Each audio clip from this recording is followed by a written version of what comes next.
My dear student, स्वागत है आपका नोटबुक गाइड संस्थान में। आज मैं आप लोग को बताऊंगा कि यूपीपीसीएस लोक सहायक अपर की वैकेंसी जो है वो आने वाली है। मार्च 2024 में एग्ज़ाम होने की पूरी संभावना है। 20 से 24 या 25 के बीच में कभी भी एग्ज़ाम हो सकता है। संभावना ऐसी है कि 24 मार्च को एग्ज़ाम होगा। तो आप लोग जोरों शोरों से तैयारी पे लग जाइए, अच्छे से पढ़ाई करिए, प्री क्वालिफाई करिए। अब प्री पे कायदे से लग जाइए क्योंकि अब टाइम नहीं है।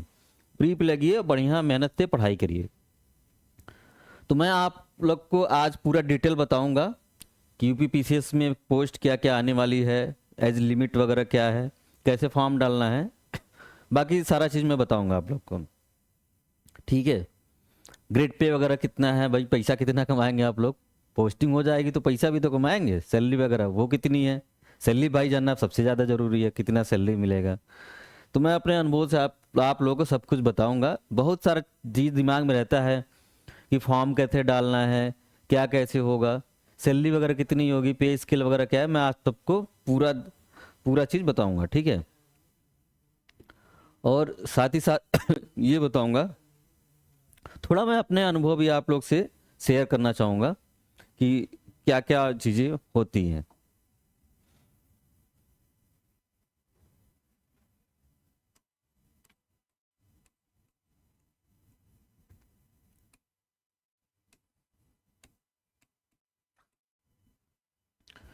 तो जैसा मैंने बताया कि यूपीपीसीएस 2024 का फॉर्म आने वाला है। तो एग्ज़ाम की जो संभावना है, जो मुझे सूचना मिली वो 24 मार्च को है। ठीक है, ये 24 मार्च को सूचना मुझे मिल रही है, इंटरनल ऐसे खबर आ रही है कि 24 मार्च तक हो जाएगा एग्जाम। ठीक है। इस एग्जाम को कराता कौन है? उत्तर प्रदेश लोक सेवा आयोग कराता है। और उम्मीद है कि 600 प्लस वैकेंसी आएगी इस बार। 600 प्लस वैकेंसी आएगी। बहुत बड़ी अपॉर्चुनिटी है, इसको हाथ से मत जाने दीजिएगा क्योंकि जब भी चुनाव जिस वर्ष होना रहता है उस वर्ष वैकेंसी ज़्यादा आती है। तो आप लोग को पता है कि मेरा चयन 2018 वाले बैच में हुआ है। उस समय 988 पोस्ट आया हुआ था। ठीक है। तो हम तीन दोस्त एक ही रूम में रहते थे। तीनों एक साथ पढ़ना लिखना सब कुछ होता था, पार्टी वार्टी इंजॉयमेंट सब होता था। लेकिन क्या होता है कि आप सब करिए, लाइफ में सब कुछ करिए, लेकिन पढ़ाई से कभी भी समझौता मत करिए। उसी का परिणाम में देखिए मैं आपके सामने खड़ा हूँ। तो एंजॉय करिए, घूमिए फिरिए, खाइए, जो इच्छा हो करिए, लेकिन पढ़ाई कभी मत छोड़िए। 6 से 7 घंटा जो भी अपना रेगुलर हमेशा पढ़िए। ठीक है। तो मैं कुछ इंसिडेंट्स आप लोग से शेयर करना चाहूँगा। 2018 वाले में हुआ यह था कि देखिए, तैयारी तो मेरी ठीक थी, लेकिन क्या होता है ना, कभी कभी ओवर कॉन्फिडेंस आ जाता है। पढ़ाई तो मेरी निरंतर हो ही रहा था। अब मुझे मूवी भी देखने का बहुत शौक है। वेब सीरीज और मूवी देखने का बहुत शौक था, अभी थोड़ा सा कम हो गया है। तो 2018 वाले में क्या है कि जैसे कि आप कॉन्फिडेंस में रहिए ना कि अरे मेरा तो हो ही जाएगा, ये आपको ले डूबती है। तो अब मेरा सीसेट थोड़ा अच्छा था, मतलब अभी भी है। तो मैं सीसेट पढ़ नहीं रहा था। तो मेरा रूममेट हमेशा कहता था पढ़ लो, इस बार नेगेटिव मार्किंग है, 2018 से नेगेटिव स्टार्ट हुआ है। तो वो कहता था हमेशा पढ़ लो बेटा, नहीं तो फेल हो जाओगे। सीसेट में अगर लग गया ना तो कल्याण हो जाएगा। तो मैं कहता था यार सीसेट तो मेरा बहुत अच्छा है, ऐसे थोड़ी फेल हो जाएंगे, ऐसा थोड़ी कुछ है, रीजनिंग मेरी ठीक है। तो कहता था किसी भी पेपर को हल्के में मत लो। जीएस मानते हैं अच्छा है, सीसेट भी ठीक है, लेकिन नेगेटिव मार्किंग है, ये तो ध्यान रखो। अगर 10 क्वेश्चन इधर उधर हो गया तो तुम आउट हो जाओगे, फिर पढ़ाई की सब दरी की दरी रह जाएगी, मेंस लिख ही नहीं पाओगे। मैं प्रॉपर 1 महीने पहले सीरियस हुआ सीसेट को लेके, और सच में जब हम लोग लगाने बैठे तो निगेटिव हो रहा था। हालांकि हम लोग क्वालिफाई हो रहे थे, लेकिन निगेटिविटी बढ़ रही थी। निगेटिव हम लोग ज़्यादा कर दे क्योंकि प्रैक्टिस नहीं था, छूटा हुआ था। तो वो सब मैं आप लोग को इसलिए बता रहा हूँ कि किसी भी पेपर को हल्के में मत लीजिए। नेगेटिव मार्किंग है, उसको आराम से सॉल्व करिए। सी सेट डेली पढ़िए, 1 घंटा प्रैक्टिस सेट जरूरी है। ठीक है। तो चलिए शुरू करते हैं कि इसका जो फॉर्म है वो हो सकता है जनवरी तक में आ जाए, और 24 मार्च तक इसका एग्ज़ाम होने का चांस पूरा है। तो आप लोग कायदे से लग जाइए। अब देखिए मैं आप लोग को बताता हूँ इसमें पोस्ट देखिए ढंग की आने वाली है, ठीक है, ढंग की पोस्ट आने वाली है। तो जनरल जो पोस्ट है, जनरल जो पोस्ट है, सामान्य पोस्ट जो है, उसकी जो एलिजिबिलिटी है वो है ग्रेजुएशन।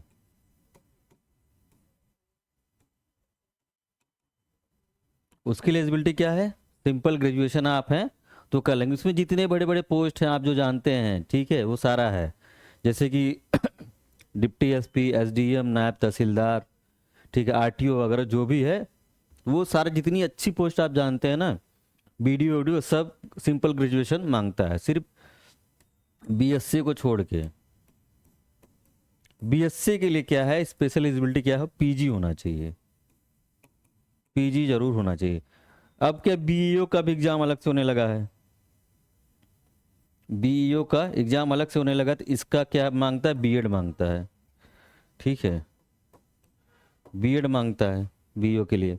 तो मैं आप लोग को बताऊंगा कि जो कुछ अलग से वैकेंसियाँ होती हैं उसका एलिजिबिलिटी वगैरह क्या है, वो मैं सब आप लोग को बताऊंगा। तो सबसे पहले हम लोग चलते हैं कि कौन लोग फॉर्म डाल सकते हैं। यूपीपीसीएस का फॉर्म कौन डाल सकता है, कौन भर सकता है, कौन? सबसे पहला क्वेश्चन तो क्या है, कौन भर सकता है?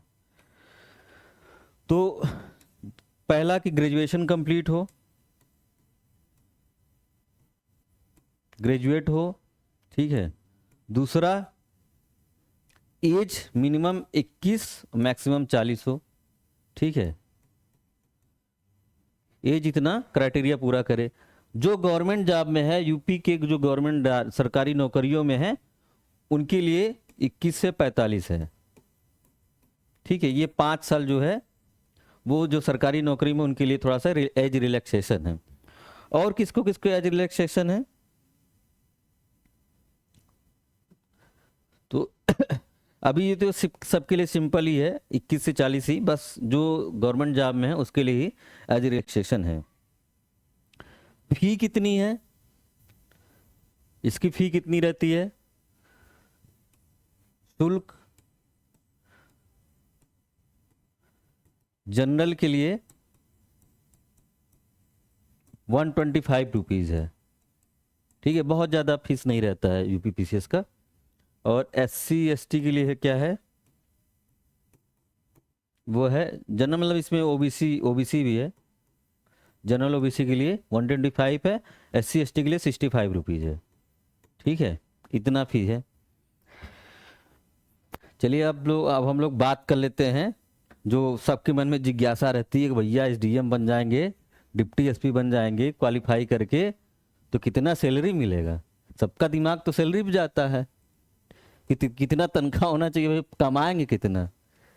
तो जनरली जो सैलरी है, ठीक है, वो ग्रेड पे होता है। जितने भी बड़े पोस्ट आप जानते हैं, एसडीएम, डीवाईएसपी, ठीक है, ग्रेड पे कितना है, 5400 है।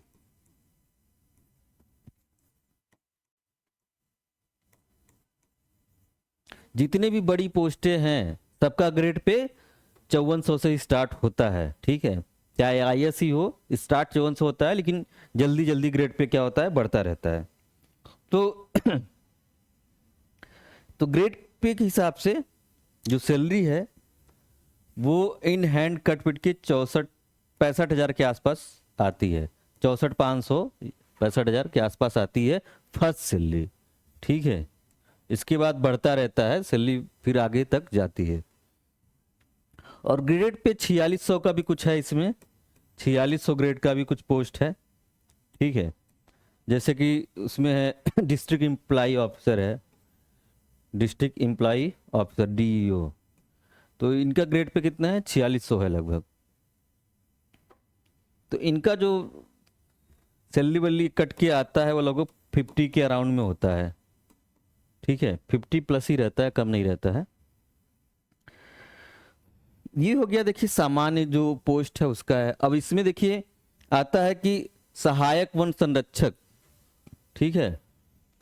तो जो सहायक वन संरक्षक होते हैं, ठीक है, उसके लिए अलग से आपको प्री क्वालिफाई करना पड़ता है, तो उसका भी ग्रेड पे 5400 में आता है।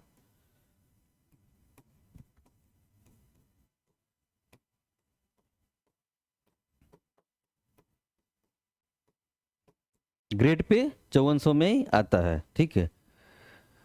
रेंज वन अधिकारी होता है एक पोस्ट, रेंज वन अधिकारी,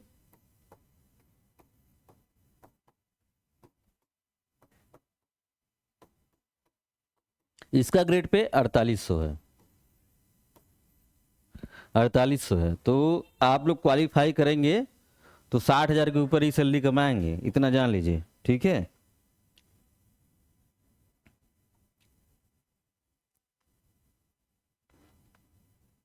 अब देखिए मैं आप लोग को बता दूं, कुछ पोस्ट ऐसा है, कुछ पोस्ट ऐसा है जिसमें फिजिकल एलिजिबिलिटी भी मांगता है। ये आप लोगों को कोई बताता नहीं है, मैं आपको बता रहा हूँ, जल्दी कोई बताता नहीं। तो फिजिकल एलिजिबिलिटी वगैरह क्या होता है?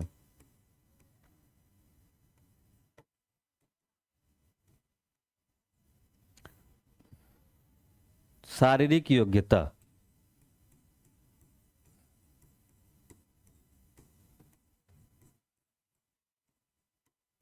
शारीरिक योग्यता किस में मांगी जाती है? जितना भी मतलब आप वर्दी वाली पोस्ट जान रहे हैं, ठीक है, जैसे डीवाईएसपी है, रेंजर ऑफिसर है, ठीक है, जिला कमांडेंट होमगार्ड वगैरह है, और तो इन सब में क्या है,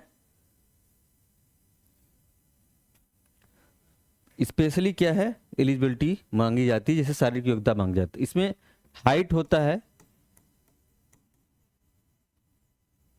165 सेंटीमीटर, 165 सेंटीमीटर किसकी, जनरल वर्ग के लिए।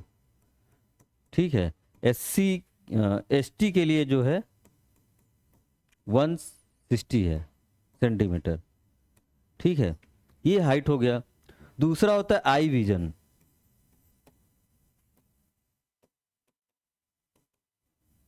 आई विजन 6/6 होना चाहिए। ठीक है। बाकी चेस्ट का भी रिक्वायरमेंट होता है, 85 नियर अबाउट मांगता है। ठीक है, 95 सेंटीमीटर मांगता है। तो ये सब है।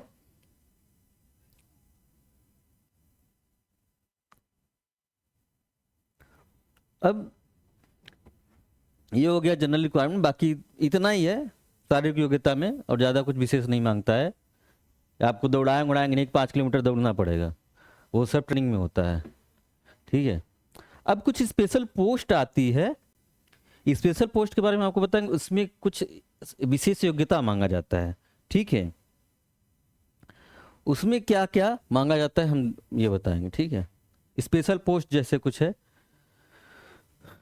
पहला हम ले लेते हैं सब रजिस्ट्रार।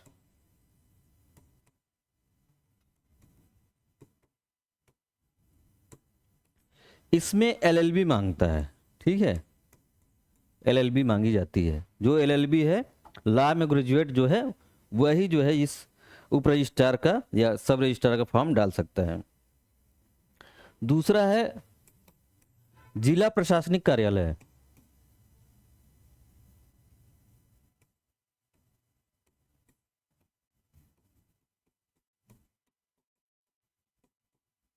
जिला प्रशासनिक कार्यालय। तो इसका फॉर्म कौन डाल सकता है? जो पोस्ट ग्रेजुएट हो। ठीक है, जिसका पीजी होगा वही इसका फॉर्म डाल सकता है। मतलब इस एलिजिबिलिटी उसी के लिए है, नहीं बाकी चीज इसके लिए आप एलिजिबल नहीं, जनरल पोस्ट के लिए तो एलिजिबल हैं, लेकिन जो स्पेशल पोस्ट आती है उसके लिए एलिजिबल आप नहीं होंगे अगर पीजी नहीं किए हैं। तीसरा है बीएससी, इसके लिए भी पीजी मांगता है, पोस्ट ग्रेजुएशन मांगता है। अगर आप पोस्ट ग्रेजुएट हैं तभी ये फॉर्म डाल सकते हैं।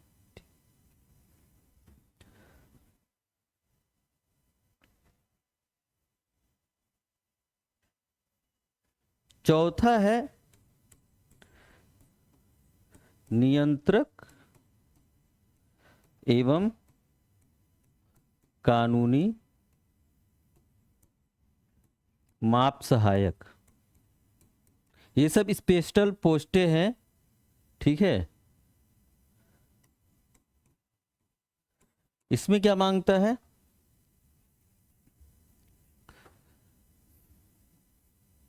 इसमें मांगता है कि फिजिक्स या मैकेनिकल इंजीनियरिंग से ग्रेजुएट हो। मैकेनिकल से,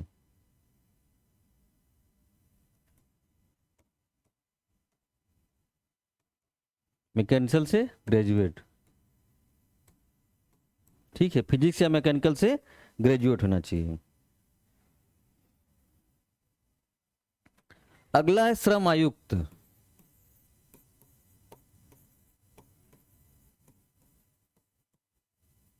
श्रम आयुक्त, श्रम आयुक्त में क्या है कि सोशल वर्क या सोशियोलॉजी, इकोनॉमी और कॉमर्स से आप ग्रेजुएट हो, ठीक है। सोशियोलॉजी, समाजशास्त्र, इकोनॉमिक्स, ठीक है, इकोनॉमिक्स या कॉमर्स की डिग्री हो आपके पास, कॉमर्स से आप ग्रेजुएशन किए हो, ठीक है।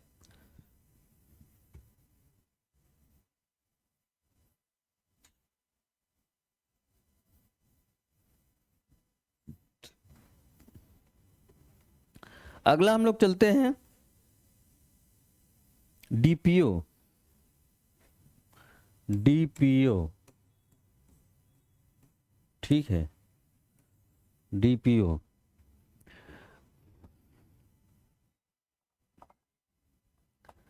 डीपीओ फुल फॉर्म क्या है? जिला कार्यक्रम पदाधिकारी। जिला कार्यक्रम पदाधिकारी। इसका फॉर्म, इसको कौन भर सकता है इसका फॉर्म?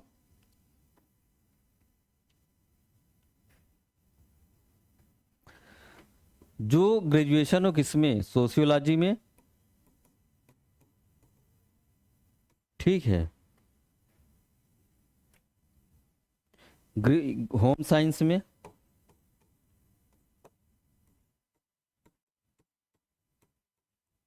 मतलब जो होम साइंस या सोशियोलॉजी में ग्रेजुएशन होगा वही भर सकता है। या फिर एक और है सोशल वर्क, सोशल वर्क से। तो ये हो गया डीपीओ के लिए।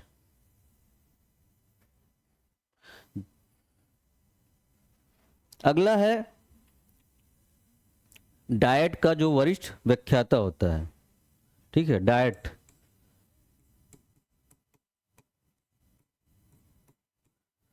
सीनियर प्रवक्ता या वरिष्ठ प्रवक्ता जो होता है, वरिष्ठ प्रवक्ता, इसके लिए क्या मांगता है? इसके लिए मांगता है बीएड के साथ पीजी, ठीक है, बीएड प्लस पीजी, तब आप डाइट के प्रवक्ता बन सकते हैं, ठीक है। अगला है खाद्य सुरक्षा अधिकारी।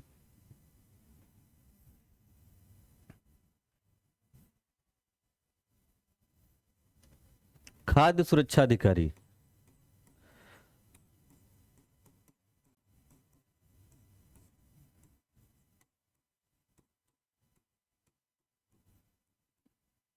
इसको कौन लॉक कर सकता है? जो केमिस्ट्री में पीजी हो, ठीक है,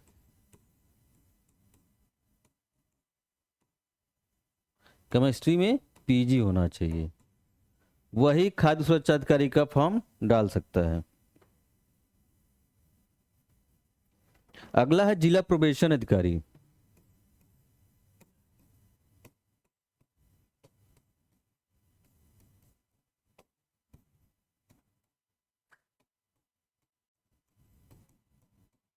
जिला प्रोबेशन अधिकारी, जिला प्रोबेशन अधिकारी, ठीक है, इसका फॉर्म कौन डाल सकता है?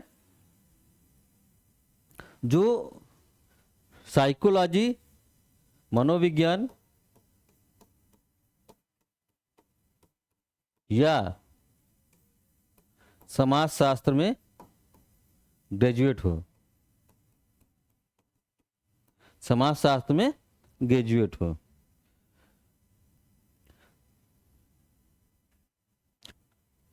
सॉरी, इसमें पीजी होना चाहिए।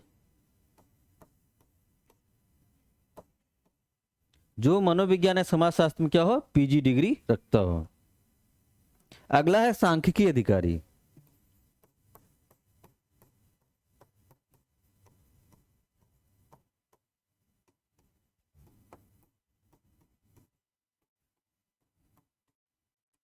सांख्यिकी अधिकारी तो जान ही रहे कि मैथ वैथ की जरूरत पड़ेगी तभी गणना कर सकते हैं, ठीक है। तो इसमें क्या है, मैथ में पीजी हो, मैथ में पीजी या सांख्यिकी में, ठीक है। मैथ या सांख्यिकी में जो पीजी होगा वही इसको लॉक कर सकता है, एलिजिबल वही है।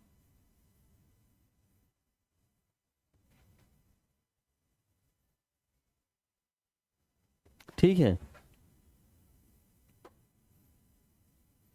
अगला है श्रम प्रवर्तन अधिकारी।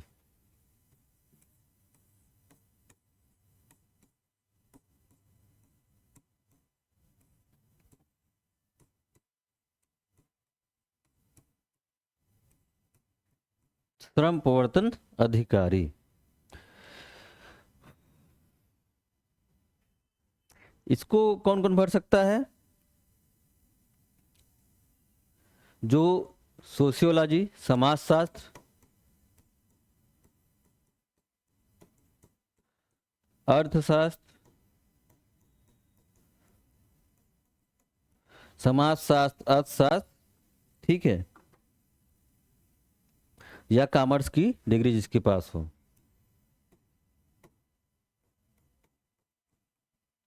वो ये फॉर्म भर सकता है। मतलब इन तीनों में क्या होना चाहिए, पीजी होना चाहिए, ठीक है, पीजी की डिग्री होनी चाहिए, तब हो सकता है। अगला है सीडीपीओ। सीडीपीओ का पद पद जो है बहुत फेमस है, ठीक है। इसमें क्या क्या है, समाजशास्त्र। सोचिए समाजशास्त्र लेने का कितना फायदा होगा, ग्रेजुएशन में आप समाजशास्त्र या पीजी कर लेते हैं। समाजशास्त्र, होम साइंस, गृह विज्ञान को तो कोई विषय ही नहीं मानता है, गृह विज्ञान की देखिए 2-3 पोस्ट आ गई, ठीक है। या सोशल वर्क में,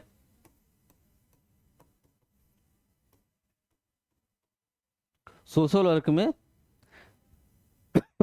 ग्रेजुएशन की डिग्री होनी चाहिए, ठीक है, यूजी डिग्री, यूजी की डिग्री होनी चाहिए। अगला हम लोग चलते हैं,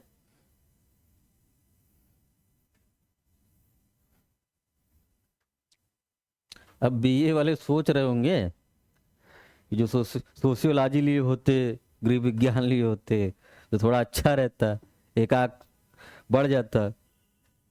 मेरा भी ग्रेजुएशन में ज्योग्राफी, हिस्ट्री और फिलोसफी रहा है, तो स्पेशल कोई भी एलिजिबिलिटी मेरे पास नहीं है, इसलिए जो सिंपल ग्रेजुएशन के पोस्ट आती थी उन्हीं पे मुझे फाइट करना पड़ा। अगर आपके पास ऐसा कोई सब्जेक्ट है, सोशियोलॉजी है, गृह विज्ञान है, जरूर रखना चाहिए ग्रेजुएशन में सब सब्जेक्ट, ठीक है। इतिहास भूगोल तो सब रखते हैं, इतिहास भूगोल एक रख लीजिए, बाकी कुछ सोशियोलॉजी रख लीजिए, या फिर होम साइंस रख लीजिए ग्रेजुएशन में। तो ये सब कुछ डिग्रियां ऐसी हैं जो आपको अलग से पोस्ट एलिजिबल करा देती हैं। अगला है जिला वयस्क अधिकारी। जिला वयस्क अधिकारी,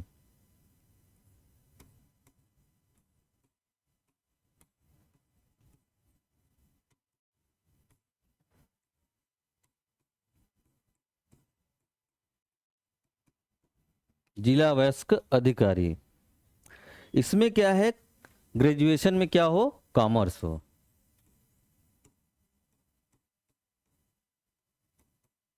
कॉमर्स की क्या हो, यूजी डिग्री हो, ठीक है, तो आप कर सकते हैं। अगला है कर कर निर्धारण कार्यालय। कर निर्धारण कार्यालय,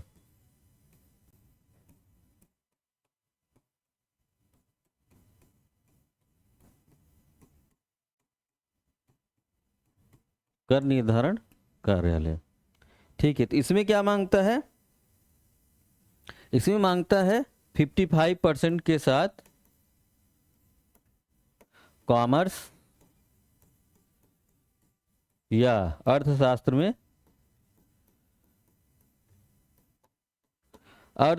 में ग्रेजुएशन की डिग्री हो। ठीक है, यूजी। अगला है तकनीकी सहायक भूभौतिकी।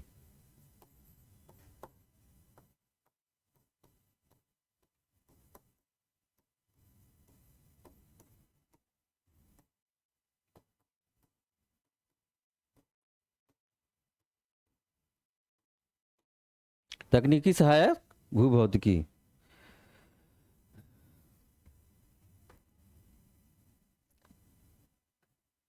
तो इसमें भूभौतिकी, भूभौतिकी, ठीक है, या फिर भूविज्ञान मांगा जाता है, भूविज्ञान।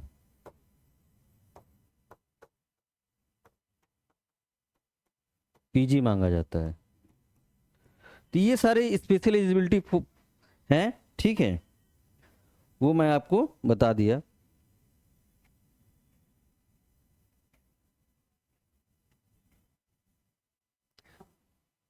ये सब स्पेशल एलिजिबिलिटी क्या है, पोस्ट हैं। ठीक है, शारीरिक योग्यता तो मैंने आपको पहले ही बता दिया था। ये सब भी जो पोस्टें हैं, कोई ग्रेड पे 5400, कोई 4800, कोई 4600, 4600 के नीचे कोई ग्रेड पे यूपीपीसीएस में नहीं है। ठीक है, तो सैलरी तो भैया झमाझम बरसेगा, बढ़िया पढ़िए, खूब झमाझम कमाइए, और रातों रात सुपरस्टार बनना है तो इससे अच्छा मौका है ही नहीं। ठीक है, बहुत अच्छी पोस्ट है। अब आपके ऊपर डिपेंड करता है कि आप कहाँ से कहाँ जाना चाहते हैं। ये ऐसा फील्ड है जो आपको एक रात में फर्श से अर्श तक लेके जाता है, आपको उस इलाके का, पूरे क्षेत्र का सुपरस्टार बना देगा। वास्तव में स्टार कौन है, वास्तव में स्टार आप लोग ही हैं। ये फिल्मी दुनिया वास्तविक स्टार नहीं है, ये तो एक्टर है। स्टार वो हैं जो देश सेवा के लिए काम करते हैं, देश के लिए काम करते हैं। तो आप लोग वास्तविक स्टार होने वाले हैं, तो बढ़िया से तैयारी करिए, बढ़िया से पढ़िए, स्टार बनिए। मेरी तो यही शुभकामना आप लोग के साथ है।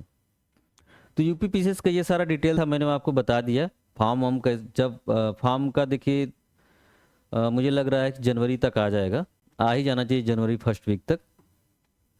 उसके बाद आप लोग फॉर्म डालिए, कायदे से लगिए। बाकी हमारा सब प्रोग्राम चल ही रहा है, आराम से पढ़िए, टेस्ट सीरीज वगैरह जम के लगाइए, और सीसैट को हल्के मत लीजिएगा। ठीक है, तो बाकी मैं आपको जर्नी हमेशा अपना शेयर करता ही रहता हूँ, बाकी बीच बीच में आपको जो डिटेल होता है वो बताता रहता हूँ। तो आप लोग जुड़े रहिए नोटबुक आईएएस के संस्थान के साथ, आपको हर चीज़ की खबर यहाँ से दी जाएगी, जब कहीं से भी आपको प्रॉब्लम नहीं होगा। ठीक है, ये सब चीज़ें कोई जल्दी बताता नहीं हूँ, मैंने आपको बता दिया जिससे फॉर्म भरने में आपको परेशानी ना आए। ठीक है, तो स्पेशल एलिजिबिलिटी वगैरह मैंने आपको बता दिया, तो ध्यान से सब अपना वीडियो देखिए, उसको नोट डाउन कर लीजिए, जब फॉर्म आए तो अपना क्लिक कर लीजिए। ये उलझन में ना रही कि मैं इसके लिए एलिजिबल हूँ कि नहीं हूँ, मैंने सारा डिटेल आप लोग को बता दिया है। ठीक है, तो चलिए आज की वीडियो यहीं समाप्त करते हैं, मिलेंगे अगली वीडियो में आप लोग के साथ। बहुत बहुत शुभकामनाएं, नोटबुक आईएएस संस्थान की तरफ से आप लोग को बहुत बहुत शुभकामनाएं।